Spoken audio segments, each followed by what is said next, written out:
I think we saw a number of players kind of walk in one at a time. Yeah. Tom said it the best earlier. The ants go marching one by one and just fell down and fell down. Do you almost want to think that Dig was overconfident heading to this match, right? They had some close games against Eleva, but they were able to pull out. But then they saw Orbit absolutely stomp Sanguine. I definitely think that worked against Dig, and that I think they were expecting it to go, nobody wants to come into their game thinking, oh yeah, GG, easy, we got this. But I do feel like that did make them a bit cocky, and you could tell that for Ducky to get soloed so early on in the solo lane, I really think that he wasn't respecting the Guan Yu pick or Nika as much as he should have been. And I think that overall just kind of applied to the rest of the team, and then slowly but surely they let that just crumbled. Yeah, it just crumbled underneath apart. their feet. Yeah, no, I agree with that completely. After talking to them a bit, they were joking a bit like, oh yeah, if you guys can do it, we can do it, sort of thing. So yeah, I think that did actually work against Dig's favor. And it's so incredible, right? Because we are talking about the best players in the world, right? Maybe you can change out one or here, but when it comes to working in their team environments, like there are bar none any other players that can really fill these spots and be like infinitely or in an instant upgrade. Yeah. And the fact that all it takes is that one mistake in lane for Ducky to get soloed, and then it just goes. That's incredible to me, to just see how important kind of your mental strength needs to be at these lands, and to never underestimate an opponent. Yeah, Cherryo, like we've gone over, he's definitely been the star of the show, I think. Even in the sets against Orbit, he was still showing promise, I and agree. like he was gonna be, if anything, that brought back Sanguine in the Orbit games. It's just Cherryo, and he definitely ran away with the lead that he was given by Dignitas in this set, and hopefully Dig bring it back in the second one. Hopefully. It was a little bias on here on the analyst desk. We need to stop pulling these streamers and coaches and subs. I don't know about this, but no, let's talk a little bit about these players as well. BigManTingz on Dignitas coming in. This is his first LAN as well. He's had a really solid showing. This is a guy that joined Fnatic early on in this season. Does not work out for him. Obviously, we had the big Fnatic collapse, everyone kind of going their separate ways, but BigManTingz has found a nice home onto Dignitas. What's it been about this guy that has really just gelled with the squad? I think just his synergy with Suntouch overall, and he adds like a very good factor to the mid-jungle support composition between Shadow, FrostiaK, in that he helps really control them and helps them with the shot calling and making sure that they have like the map awareness, because I feel like sometimes both of them can be a bit over-aggressive. Okay. But Big Man's really that factor that helps pull them back in. And coming out of that dual lane, Suntouch as well. You know, we were interviewing actually BigManTingz and Suntouch the other day. Obviously, you guys have seen some of the spots we've done. We'll have more of those coming out throughout this week and throughout kind of the following land stages coming up. Reminder, guys, these are the SPL group stages. This is Group A. Next week, we're going to have 4 North American teams. The week after that, we're going to go to the remaining Europe, and we're going to close with the Group of Death. A lot of big names on that one, but we're here. I think we're about to get into game as well. It's going to be the last game of the day here. Sanguine taking on Dignitas, and Sanguine surprising everyone with that win.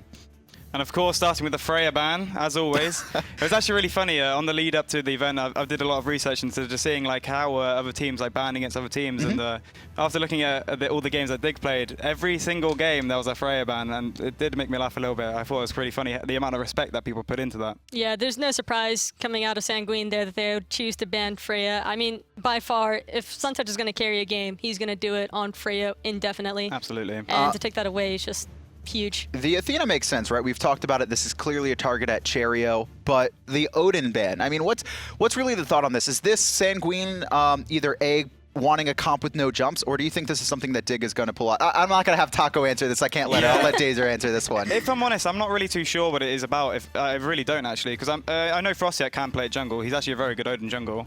But if besides that, I'm not really sure what the reason is for. I'm still not gonna, unless you want it. Do you want to answer? Okay. I think I actually know, and it's also the reason for the ISIS ban coming out of Team Dignitas.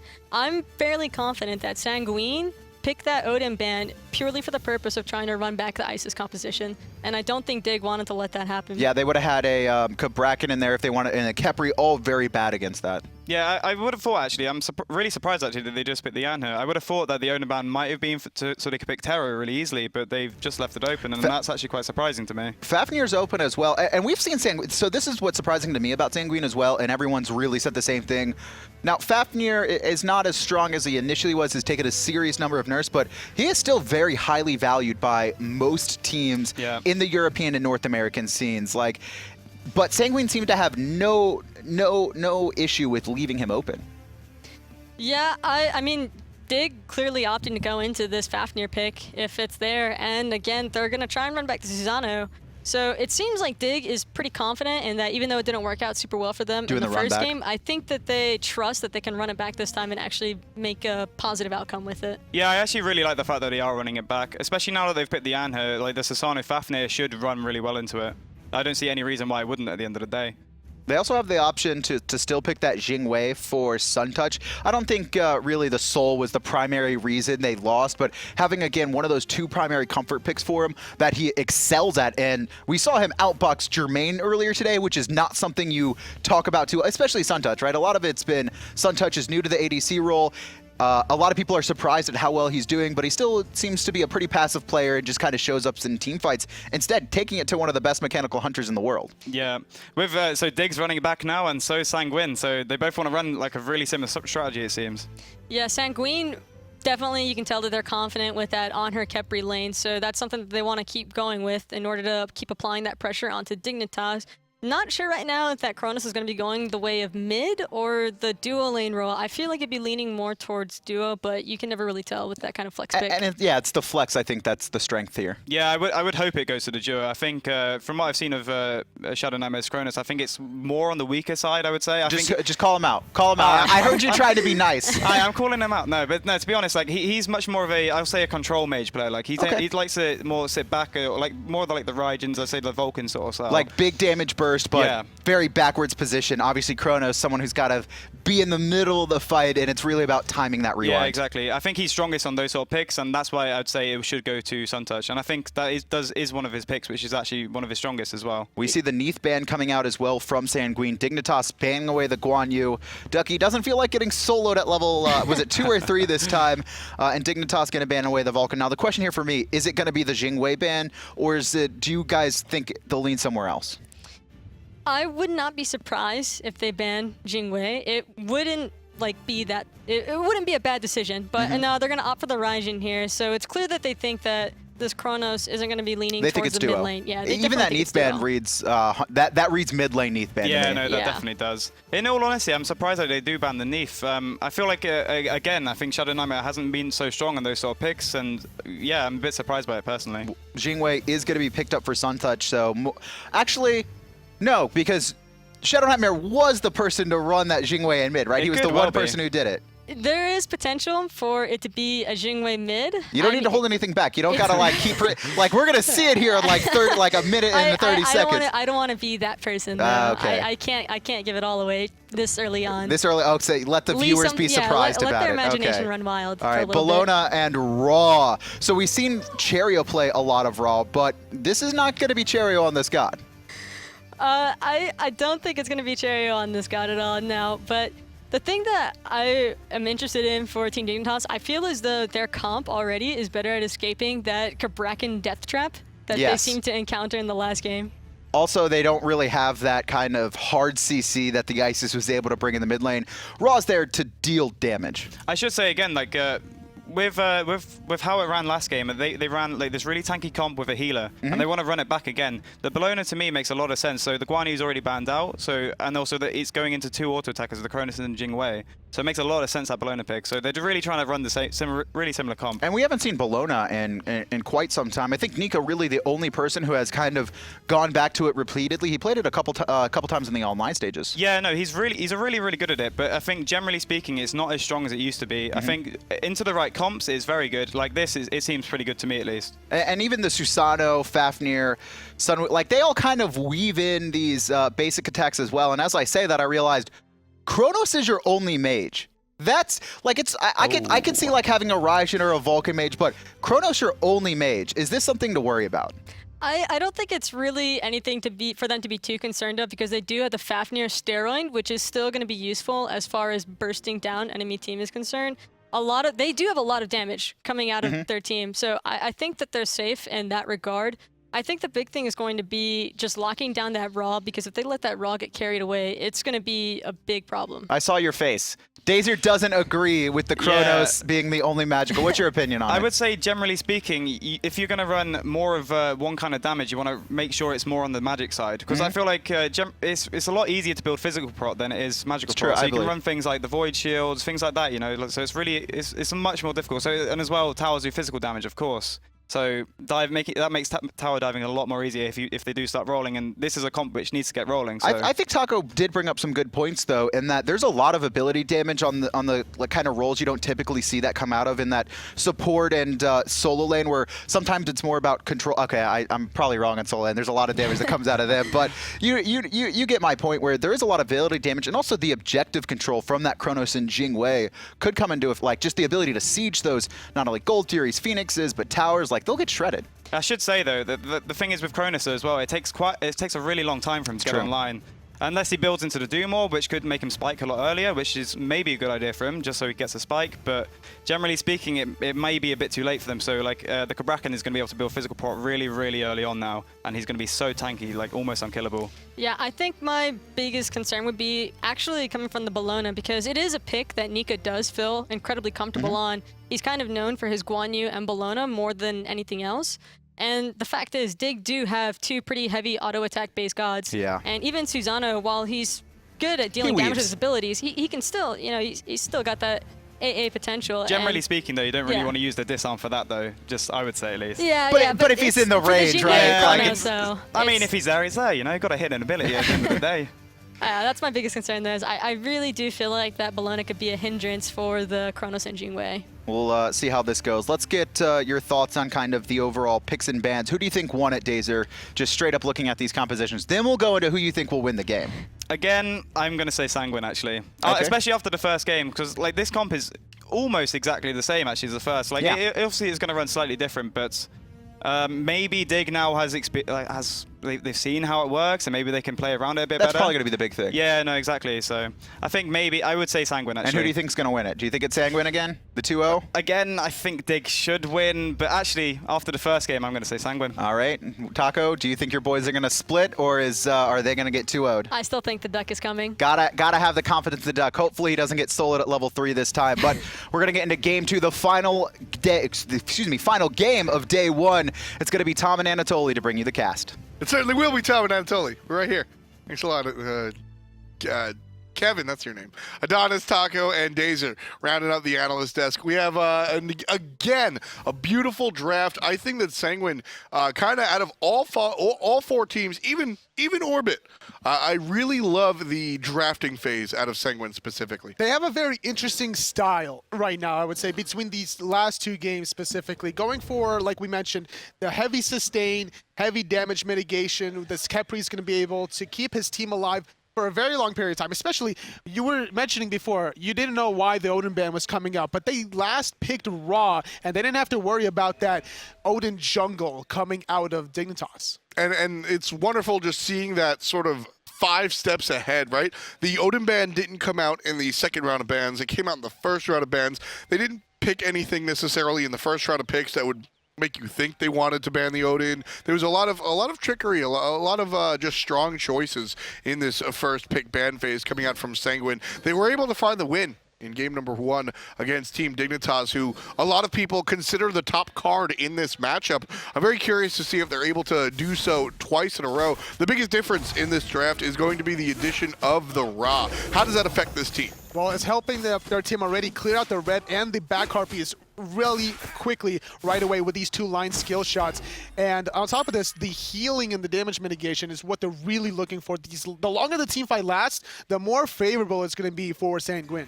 Ra's one of my favorite characters personally, Anatoly. Just the very simple, he's got a line attack, 2 line attacks, one's more powerful with long range. And of course the heal is a very, very big deal. Last time we saw Guan Yu's heal work and in as far as assisting in the push and the siege. What's the biggest difference between Guan Yu's heal and Ra's heal and how that affects the squad? Well, the Ra heal, it forces you to stay under the beam of light. So that can allow Dignitas to maybe dump some abilities into that heal. Specifically the Typhoon, potentially. Even Chronos can land an easy time stop, time rift combination.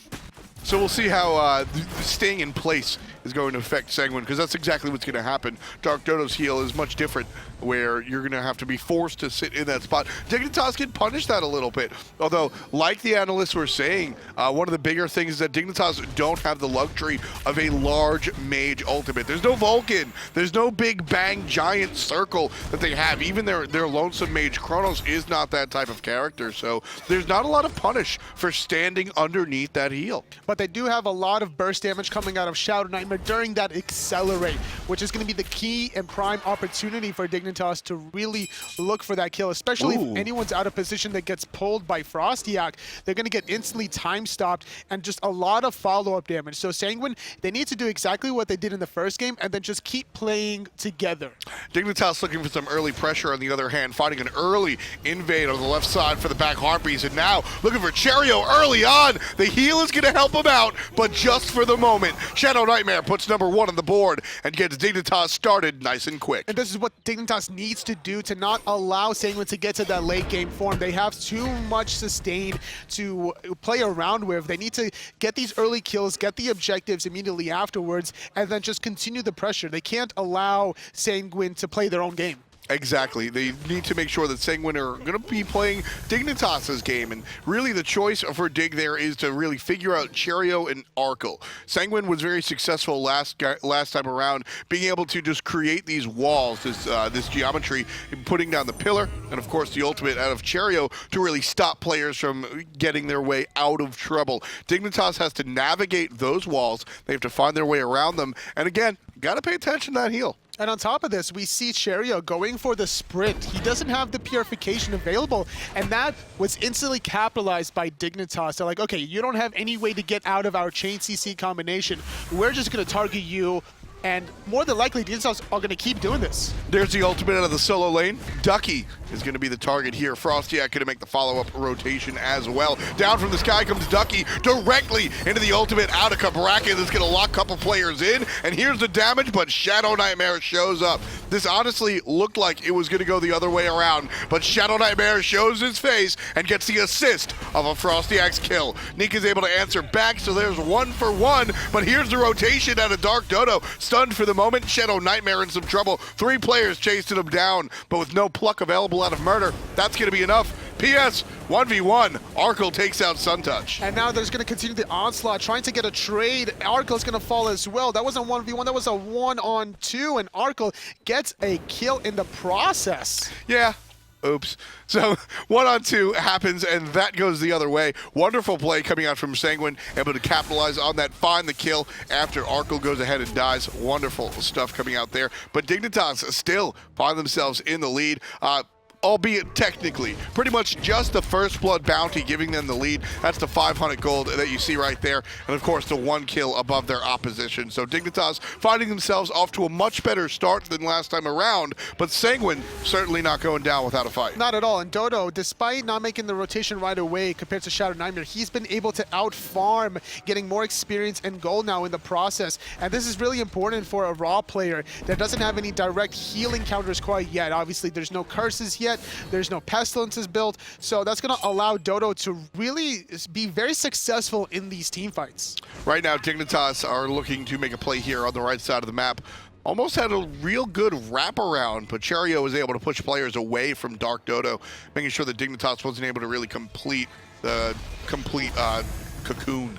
That was just a little bit of posturing for both teams, and at the end of the day, it was Sanguine that got credited with the Fire Giant Elementals. Every little skirmish and battle for positioning is for a very small objective, and in this game of Smite right now, you have to be on top of your game in getting these objectives because those imps are worth a lot of gold. And it's all about that relative lead. We saw a lot of games earlier on play a lot more passive, to be a little bit nice. Nothing really was going on. So kind of interesting stuff. Let's take a look back at that duo lane play. The 1v2 here coming out with Arkkyl finding a death. So he was able to jump in, it seems, and then he was just buying a lot of time, it seems, just positioning himself away from the Draconic Form, hitting off so many of the Desert Fury impales, and even connecting on the primary impale, finding Suntouch. Yeah, I don't even think Arkkyl realized that he was going to die there to the hand of BigManTingz. Kind of just expected to get out. But again, gotta compliment the accuracy. Suntouch on that Jing Wei. Not only is Jing Wei an incredibly agile character, but Suntouch actually really excels at these agile characters. He dodges and weaves almost like the best of them.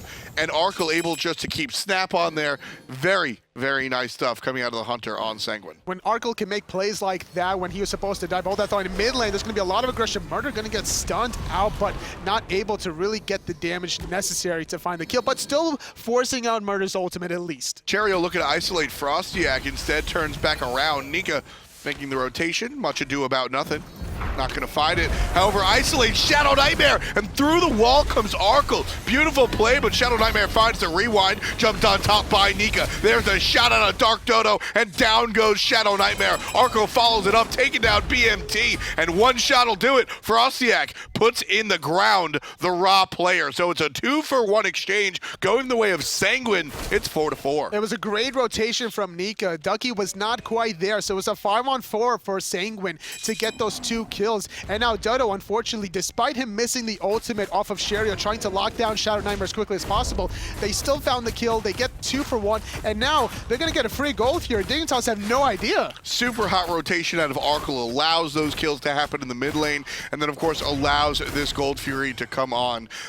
You know, you said free? I don't think so. They paid in advance with that fight in the mid lane, allowing themselves to get a little bit of room. And down goes the Gold Fury. We're going to see the first real, well, again, tiny lead. Let's take a look at the grass. Team separated by sub 1,000 gold. This one's neck and neck, Tully. I just feel like Dignitas, they still could have stopped that Gold Fury if they knew that it was happening, because Ducky, he had his teleport available. He could have backed, get all his mana and health back online. He could have made the counter rotation just to make sure that objective wasn't going to be done by Sanguine. They should not have been rewarded for such a small marginal 2-for-1 win. Coulda, shoulda, woulda. Dignitas can't respond, or rather don't respond. And instead, Sanguine wind up just taking the objective. You can see Chronos now not building into that Doom Orb like Dazer was talking about. Instead, well, the quintessential Bancroft out of ShadowNightmare. He's been building this Bancroft for a long time. I feel like the Bancroft is a totally fine item, and we see a lot of people build it. But this is the ShadowNightmare item. I feel like he builds it on almost every single character. It's a very quick, efficient, 100 power. The passive is almost icing on the cake. You're really just looking for the snap power out of this. You want to be able to get off as much damage as possible as you're going down, because the burst composition from Sanguine is just too high. But hold that thought. Cherryo getting bursted very heavily. Nice ultimate from Murrdurr, going to keep him alive. ShadowNightmare is going to find an ultimate of his own, and that'll cause him to rewind right in front of the enemy tower. Nothing to gain there. I think his plan was to rewind in front of the enemy tower, have his cooldowns back up, and then snap the time rift right underneath the character as soon as Murrdurr's ultimate fell. But Murrdurr's ultimate lasted just a little bit too long for the hot play out of ShadowNightmare. So overall, that was just a 2-for-2 ulti exchange between FrostiaK, ShadowNightmare, Murrdurr, and Cherryo. The dust has settled. Gold Fury's still down for another 3 minutes. Solo laners just poking each other out. Nothing too much going on in that lane. I mean, that's pretty standard here. Looking at Ducky versus Nika on this Sun Wukong and Bellona, respectively. This lane isn't going anywhere anytime soon. Not at all. Right now, you're just looking for the teamfight rotation plays. If the teleport is down on one, you have to look for the prime real estate opportunity to get off your counter rotation. We saw when Nika made the primary rotation earlier on, and that's what allowed this sort of play to develop for the Gold Fury later. Again, just back and forth damage. All this is going to do is make sure that each solo laner has about 75%. Everybody's going to be even there. And as far as the long lane is concerned, there's the aggression. Knock him into a beautiful dash. Those are the moves I was complimenting Suntouch on before. Arkyl's able to find about 50% of those shots, but mid lane, different story. ShadowNightmare, after the aggressive use of the ultimate, doesn't have it to play defense. Instead has to play all the way back on his tower. Very careful play out of the mid laner right there, and because of it, Sanguine able to get away with something they might not have been able to earlier on. They're able to be topped off because of the sustain coming from Dodo. Arkkyl's doing a great job bullying out Suntouch. There's not much mana for Suntouch to really play around with, so he's going to back off, utilize that passive to get back to the lane to be able to defend that tier 1 tower siege. So it's going to force Arkkyl back. And here comes FrostiaK. He's going to stop the back, actually, in the left side lane. Doesn't even hit Arkkyl, just shows up, and it's enough to send Arkkyl walking a little bit away, trying to be a little bit safer. Right now, it seems that Sanguine, they're just very content at waiting for this Gold Fury to respawn before they go onto the aggressive side. They don't really want to overextend by pushing these tier 1 mid towers quite yet. Their relics are still on cooldown. They're about to hit level 12 on some of their characters. On Cherryo specifically, he needs to get that second relic, and Dodo hasn't backed for his second relic quite yet either. Not just yet, players sort of waiting it out, trying to figure out when the best time is to back. Right now, Dodo will be able to pick up that. Which relic is he going to buy? It's going to be the Sanctuary. Oh, damn. You cheated. It showed up before you said Sanctuary. You cheated, Anatoly, but I'll give it to you this time. Mother Russia never cheats. I'll give it to you this time around. Again, just noting some of the trends that we've seen, whether it's this land or this patch, probably more this patch. The Hydra's Lament comes out one more time onto the Susano. Just a fantastic item, able to get a lot of quick cooldown reduction along with a decent amount of power. That's what you really need to do against Ra. You need to burst them down as quickly as possible. The Hydra's Lament is going to give you that power spike that you really need to try to find the kill. However, you're dealing this damage with a Khepri that's going to be supporting the Ra. So it's going to be very difficult to really lock him down. So Sanguine, they might need to actually just force out Murrdurr's ultimate on himself before going on the Ra. Ducky's going to force out Ducky's going to get his ultimate forced out on top of him. He'll be safe over there in the solo lane after a gank out of Cherryo. Nika's not done yet, though. He's going to continue onto the aggression. I like this idea because Nika's teleport is available, whereas Ducky still has about 100 seconds before it comes back online, which gives a power play opportunity for Sanguine to continue the aggressive nature of Nika on the right and forcing the Gold Fury on the left. Yeah, you've got two different options there pretty much. Either you can make the play for the tower on the right-hand side by pushing the enemy out and then pushing up the tower because of lack of teleport, or like you said, make use of that power play on the left side. Sanguine certainly positioning like they want to do that. They're going to find a root. ShadowNightmare is going to get knocked off. The Murrdurr instantly gets Where'd he deleted. Go? Just absolutely gone.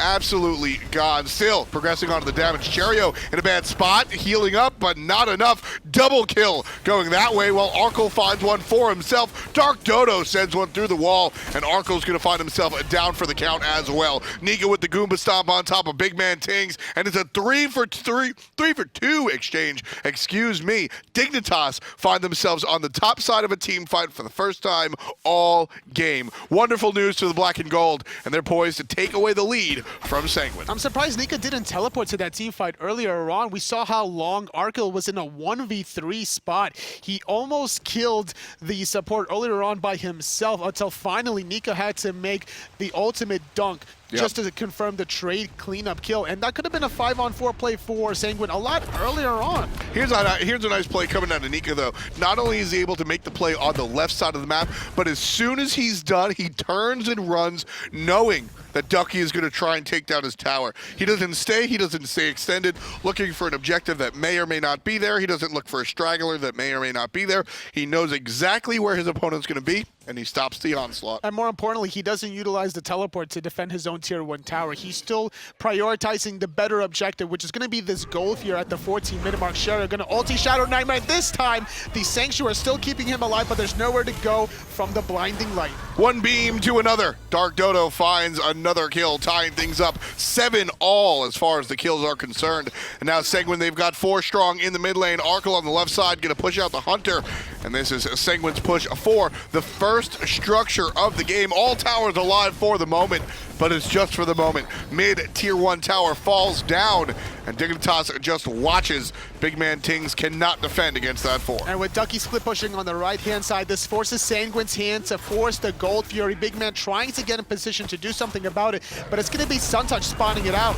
And Suntouch, try as he might, comes on in and gets it done! Suntouch steals away the Gold Fury all by himself. How did Suntouch manage to steal that one? He sacrificed his life. Brilliantly played by Suntouch, keeping his team still in the game right now. All things said and done, relatively even. Dignitas with about a 400 gold lead right now, heading into the 15-minute mark. No one knows where the Suntouch goes. There it is, taking away the Gold Fury. Beautiful play coming out from the UK's finest right there. Dignitas certainly looking a little bit cleaner here than in game number 1. Dignitas have a lot of individual skill on their team, and I think Sanguine in game 1 kind of surprised the squad. Honestly, I don't like to pretend or guess what players are thinking, so I'm not going to say that Dignitas was underestimating Sanguine in game number 1. But here in game number 2, they just look a little bit more ready, Anatoly. Well, now Sanguine, they're definitely not going to be underestimating anyone from Dignitas the next time they go for an objective. They're not going to do it any longer without Dodo having his ultimate. He used it earlier on, trying to snipe out ShadowNightmare. The Sanctuary was used, which negated the kill, but they found it anyway. So now they need to make sure that they have that important burst cooldown to secure this Gold Fury objective. And that wasn't just luck that Suntouch winds up with that Gold Fury seal. Sanguine needs to do a better job of dealing with the peel. Right now, they're just going to look for the kills. Cherryo just slamming it down, playing Cabrakan as Cabrakan was meant to be played. Beautifully done from the tanky jungler. They're able to still stay alive with a nice ultimate from Murrdurr. Now finding the kill onto FrostiaK. It's going to be Sanguine that's going to continue on the onslaught on the left-hand side. Cherryo still feeling very confident. He has the burst necessary, and Arkkyl topped himself off with that Devil Glove lifesteal. Look at that build coming out from the Cabrakan. I think this is the ideal Cabrakan build. Like I said, there's two real ways. You can play it Fat Loki style with the Polynomicon and stuff. I think that's too one-sided. I love this approach. You've got the pure penetration boots coming out, and then it's followed up by 2 hybrid defense-offense items. You've got the helmet, and then of course you've got the Void Stone right next to it. And Sunder is just going to provide another button for him to press. You can see Ducky forces the ultimate because of that Sunder shot coming out from Cabrakan. It's just another choice for Cherryo to go ahead and lay the smackdown. It's going to be a 5-on-4 play on the left-hand side for Dignitas. Nika is about to teleport in, but Murrdurr, he has nowhere to go. His ultimate's down. This fight is all Dignitas. FrostiaK starts the party by getting 1 for the money. Cherryo is going to drop the wall, but Dignitas certainly aren't that convinced or concerned by it whatsoever. Nika going to turn around and find the kill on FrostiaK. Wonderful trap. That ultimate from Cherryo, nowhere to go for FrostiaK. They respond 1 for 1, still taking a lot of damage. They just need to utilize the sustain from Dodo,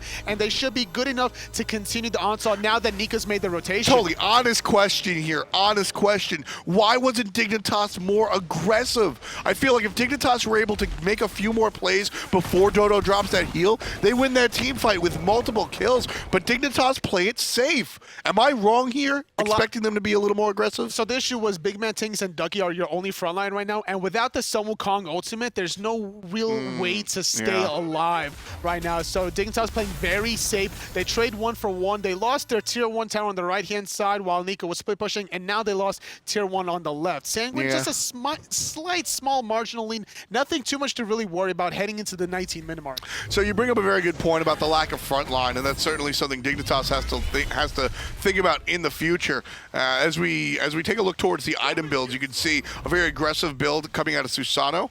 Perhaps we need to see a little bit more protection on his side, because like you said, BigManTingz and Ducky are the only front line that Dignitas has available. I think I'd like to see a little bit more hybrid build come out of FrostiaK. If we swapped FrostiaK with Cherryo, I would love FrostiaK's build, because now he would have the protections necessary. But because he's lacking in that department, he doesn't have the Ra or the Khepri. It's Sanguine that have it, so he needs to build that kind of defensiveness. So it's working out so far. Here's Ducky in some trouble, however. Nika gonna just poke him a little bit. Nothing that Sanguine want to commit too hard for. But this is something that I was talking about, that I just mentioned before. I was flabbergasted about the lack of aggression coming out of Dignitas. And you brought up a good reason why we didn't see the aggression. But with that in mind, for Dignitas to win these team fights, they have to play aggressive, because the second that Sanguine are able to reset the team fight with Mr. Dodo that we're following right now, that's the issue for Dignitas. There's no reset button for Dig. Sanguine can do it 12 times over. Sanguine's going to push forward. Steel Series, listen in. Let's see how Sanguine make it happen. Wait. No, it's fine. Reset a bit. Oh, if I sundered that, he would have died. Guys, 10 seconds to my relic. Okay. Sprint up, ult up. Get the Okay, time. the ass is back. Gonna The sun Nice. Nice. I'll shield you. Fucking kill! Susano flank. Susano. Come. Sprint, reset. No. We get push. Yeah, I'll try to jump zone. Push Stop the tower, this get this fucking tower. tower. I might Murrdurr back up. Go mid. I heal up. Yeah. Blue, can Push I'm back. good. They're waiting. No. I'm gonna back up. I'm scared they would Yeah, do just it. back up. Or something. Gold is up. Okay, Yeah. I'm getting a Suntouch Okay, to we go need now. like Dodo and Arkkyl try and solo gold, and we can. kind We of can easy. easy. Not Yeah. now. Like after you back. I know. I'm gonna back now. crits. One of the things that I loved right there out of Sanguine, first of all, hilarious hearing how important Sunder is. But for real, one of the things that I really liked there was dissension in the ranks. Part of Sanguine wanted to reset on that right tower. Part of Sanguine wanted to push forward. Part of Sanguine wanted to actually attack. There was, out of 5 people, we heard 3 different ideas. But at the end of the day, all 5 players stuck to the call of the tower. They understand which was the right call, who knows. But 5 players following a single call is always the better call than 4 players doing one, another player doing their own thing. Love the way Sanguine were able to follow their call. Sometimes you just gotta follow your dreams right now. That's exactly what Sanguine are doing. They're playing together so well, and that's what you have to do with this composition. You're relying on the safety of Ra and the Khepri to be able to make these offensive plays for Cherryo with the Sunder, like he mentioned before. Like if he Sunder there, they would have died, and more than likely that's actually, like, as funny as that may sound, it's probably true, that amount of protection shredding. I mean, absolutely. Can we actually take a look at Sunder? A lot of times this item is built for fun or sort of a joke, but realistically speaking, it's going to do a bunch of damage, and then it's going to take away the protections and attack speed by 30%. That's a huge amount. ShadowNightmare using his ultimate just to be able to stay in the teamfight. Now Ducky's going to force out the Purification. Ooh. The Typhoon knocking out 4 members of Sanguine. And Cherryo's going to get attacked by Suntouch. Look at the rotation and the positioning out of Sunny. Try to cut off the escape out of Sanguine. Instead, Sanguine walked directly underneath the tower. Love the creativity coming out of Suntouch, but that's the beauty of the Ra, folks. Look at the healing done by Ra. 13k already. We're 22 minutes in, and that's an enormous amount of healing. Also, a pretty enormous lead here. About 4,000 or 5,000 gold up for Sanguine, and you can see just 2 kills above. So Sanguine have just been able to make the objectives rock. We just got to see the free gold fury coming out before, even with Suntouch stealing one away. Sanguine's still up 4k. And that's the problem right now with Dignitas. Even though they forced out all of Sanguine back under their tier 1 tower, if they don't find the kill, they are not going to win these skirmishes. They'll just get out-sustained way too hard right now, and it's Sanguine in the driver's seat. They're roaming the jungle without a single fear. So, I actually want to talk to you about the mindset of these players here, Anatoly. For the majority of your career, you were actually on one of the top-seeded teams. Dignitas was very, very successful, but you weren't always numero uno. What's it like when you're playing against a team that's considered a higher card, a higher seed, almost a better team by the majority of people, but you find yourself winning? You have to know the strengths and weaknesses of your opposition and play to your own as well. If they're strong at level 2 and 3 and they develop strategies around that, then you have to just basically avoid it, because that's not playing into your strength, that's playing into theirs. So it's all about just waiting for the right prime opportunity. And if Dignitas can find anyone isolated from Sanguine, that's going to be their calling card in terms of finding this next important objective. So when you find yourself up 5,000 gold above, like I said, what's considered a top-seeded team versus you, does it just default to any other team? Are you just 5k up in a game of Smite, or do you still keep in mind, hey, this is Dignitas, they're a very good team, and we have to be careful? You still have to play the same lead, the same way you would against anybody right now. If you have strengths because of your draft, play off of it. It doesn't matter if it's Dignitas, Energy, or Orbit right now. You have to play your own game, and it worked out in the first game, so they're going to make it work in the second so far. Suntouch playing his own game, going for the split push, gets 1 tower. Fire Giant goes down. Sanguine smacks that down. 5-on-4 on the right-hand side. Jing still pushing on the left-hand side by himself. Dignitas now looking to play defense, but Sanguine not going to let them escape. Beautiful knockup coming out of FrostiaK, but is it too little, too late? Arkkyl certainly says so. Down goes the jungler. Trouble for Ducky as well, surrounded and pounded, but he's not yet grounded till Arkkyl finds the Doubleune. 12-8 right now for Sanguine. They take the Gold Fury, they take the Fire Giant, and they're going to take the towers, but hey, Sunny gets it done to the left-hand side. Phoenix still alive for now, but can he find the shots? Ladies and gentlemen, the answer is yes.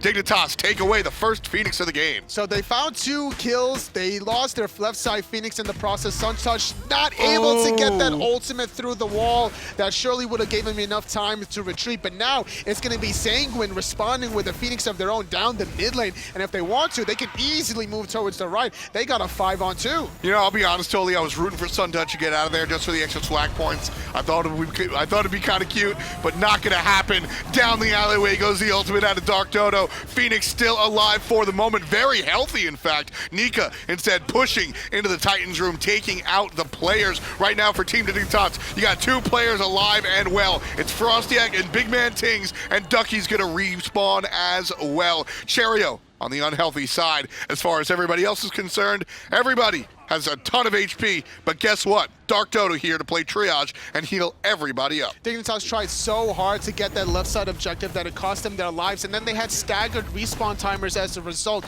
so they weren't able to really defend the right side Phoenix as a result. And now Sanguine, they're going to be able to get this last remaining tier 2 tower, and they're going to play a little bit safe right now. They're going to go get that Gold Fury and then spend all that gold in hand before going for that last Phoenix. Like you said before, I thought you brought up a wonderful point. It doesn't matter if you're 20k golden lead, if 12k is in your pocket, right? It's just not that effective. So here, Sanguine, again, playing it safe, understanding that they can't go ahead and take a team like Dignitas for granted. They're going to ensure the victory is here. Sanguine now have a dynamic lead, 10,000 gold. And also is standing tall as far as the kills are concerned. You've got 6 kills in the lead for Sanguine as well. Dignitas trying their best. They're going to answer back here by marching up the right-hand side.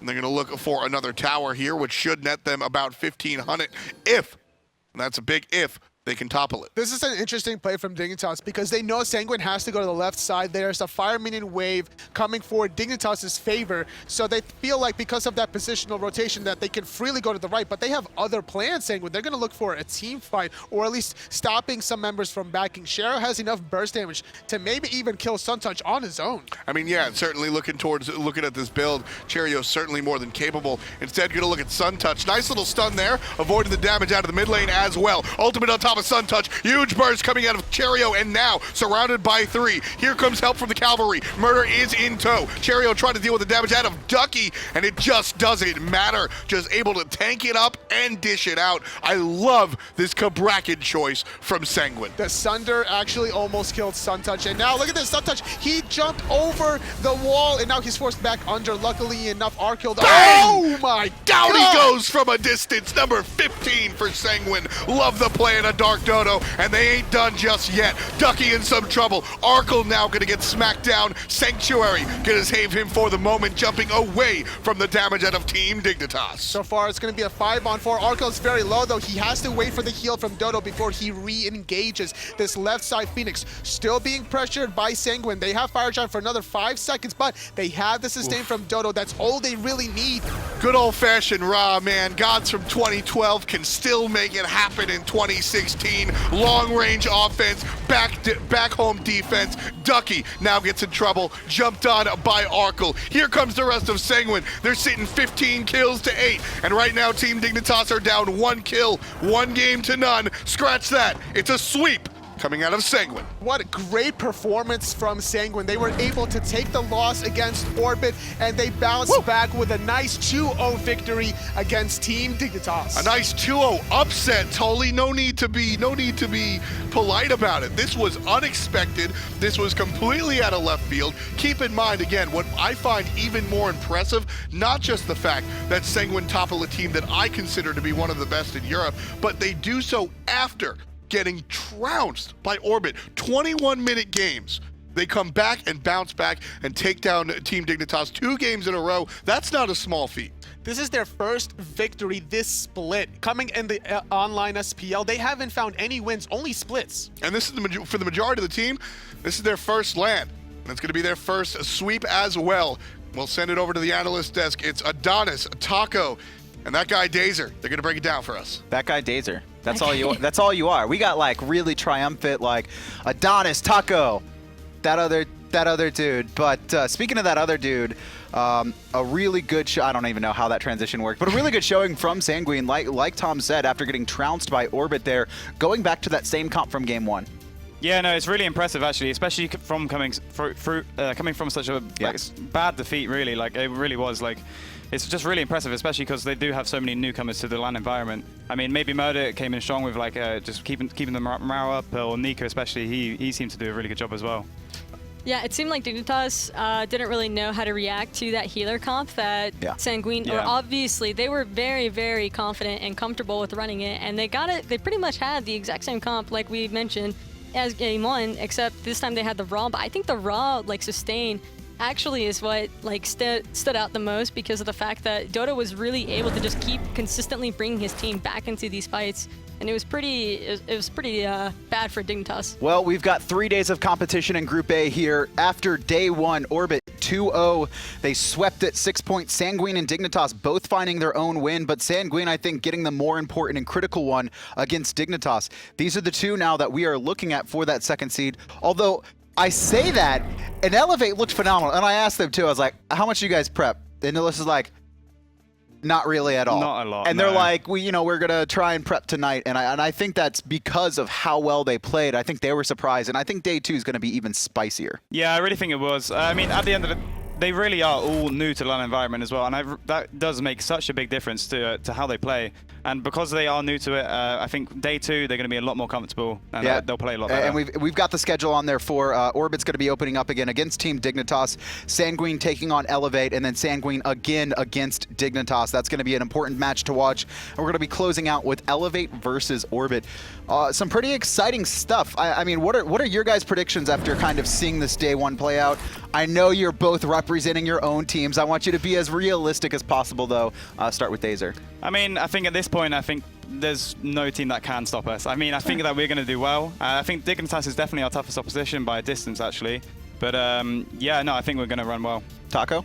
I think Dig looked a little bit shaky in that second set, but I do believe it to be a bit of a reality check for them. I think they're going to go in tonight, do a bit more prepping, and then be ready, coming out strong for tomorrow for that first game against Orbit. Like you said, I mean, a little bit of overconfidence from Dig. There were some statements thinking they were just going to sweep it after Sanguine, and even Sanguine, like, you can't count them out. You can't even count out Elevate. This is actually more competitive of a group than I think anyone had anticipated. Everyone has been looking at Group D being the group of death, but this one has really showed up as well. That's going to be it for day 1. We have one final person to talk to before we let you go, though. We're going to have an interview with Nika himself. Thanks a lot, Adonis, Taco, and that guy, Dazer. We're here with Nika, the self-appointed king of... Actually, I've got one question. Is it Sanguine or Sanguine? Sanguine. All right, that's what I thought. We've got the self-appointed king of Sanguine right here, and if I do so say so myself, the biggest smile in the SPL. You have been, since you landed, you have been just excited, enthralled, and just happy to be here. Obviously, you found some losses before. Yeah. How is it to find some wins towards the end of the day? It's incredible. It's our first LAN, 3 of us. Me, Arkkyl, Dodo. Cherryo only got here last night, like really late, so our preparation was kind of messed up because of that. We did most of our team talks last night, this morning, ran through some final touch-ups, like some combos we were working on behind like the scenes. And winning at LAN is incredible. Like first LAN, the Orbit games were rough, but easy against Dig, isn't it? Yeah. Ducky if you say so, I'm not going to say much about it. You did find that solo kill against Ducky. Talk to me about the platform, right? When you're playing online, nobody can really see you. Getting that solo kill on LAN, cameras abound, pictures, etc. What's that feel like? Feels a lot better than an online, you know? It was a confusing solo kill, so, you know, just reacted like, what's happening, you know? I had no clue. You can hear the fans shouting. The fans, Mel, Cakeman, Blaine. So you mentioned something earlier, I'm sorry, that I wanted to touch on. You mentioned Cherryo just got here last night. Yeah. A lot of the players, just for you at home, they wound up getting here Wednesday or Thursday. Cherryo just shows up a couple of hours, honestly, before you guys go and play. Well, how does that really affect the team? It affects us a lot, considering Cherryo is like our main shot caller. He's the one that works on most of our drafts and everything like that. So it was really rough, like going for a full day without him. But as soon as he came in, he was motivated to like completely get us sorted for today, and he did a great job today. So you mentioned a while ago that you've been following Smite for a long time. You were watching before you were playing, and now in the SPL. Let me ask you this: how closely did you follow players like Barracuda? Very closely. So do you know that he plays without socks? Really? Or without shoes on, rather? Yeah, that's mine as well. You gotta come here casual, you know. Recreate the home environment, you know. Nice and casual. My man Nika here with that Eddie shoes on, doing the Barracuda special. That's going to be it for us today. Like I said, you guys on Sanguine really surprised a lot of the people at home. What do you have to say for you and your team before we send it off for the evening? Well, congrats to the whole team, everyone who like runs Sanguine, everyone who's here with us. Everyone's doing a great job. We're confident in ourselves. We know we can easily get through this group, easily get through Super Regionals and make it to Worlds. Love that confidence. It's the king of Sanguine right here. His name is Nika. My name's F-Dot. We had a whole bunch of people join us today. We had Taco, we had Dazer, we had Merle, and of course our in-house folks from hi-rez Studios, Adonis, Anatoly, and everybody's favorite Englishman, Hindu Man himself. For everybody here at hi-rez Studios on front stage and backstage, especially Peckies, we love you, and we'll see you tomorrow.